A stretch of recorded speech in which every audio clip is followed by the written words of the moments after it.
رحیم السلام علیکم جی ویورز، کی بہت ہی انتہائی بیڈ اپڈیٹس کے ساتھ آپ کے ساتھ حاضر ہوا ہوں میں ابھی عمان کے منسٹر آف ہیلتھ نے یہ اناؤنس کیا ہے کہ ابھی ہاسپٹل میں ایک غیر ملکی خارجی جو عمان میں کام کرتا تھا وہ کرونا وائرس کی وجہ سے وفات پا گیا ہے۔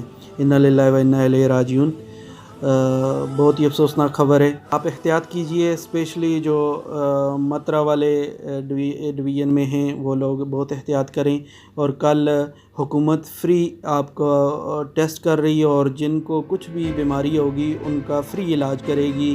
کوئی ڈاکومنٹس آپ سے نہیں دیکھے گی، آپ کا پتاکہ ایکسپائر ہے، آپ غیر قانونی یہاں پہ ہیں، آپ 10 سال سے یہاں غیر قانونی ہیں، کوئی چیکنگ نہیں ہوگی، کوئی ڈاکومنٹس نہیں دیکھا جائے گا، بالکل فری علاج ہو رہا ہے۔ اور یہ آپ نے اگر موقع مس کیا تو بعد میں آپ کے لیے بیماری کے بھی تکلیف، اور بعد میں آپ کو یہاں پہ پوچھا بھی جائے گا کہ آپ اتنا سہولت حکومت کی دینے کے باوجود آپ نے اپنا علاج کیوں نہیں کروایا۔ بی کیئرفل، اور کل ٹائم پہ جہاں بھی حکومت اناؤنس کرتی ہے وہاں پہ جا کے اپنا ٹیسٹ کروائیں۔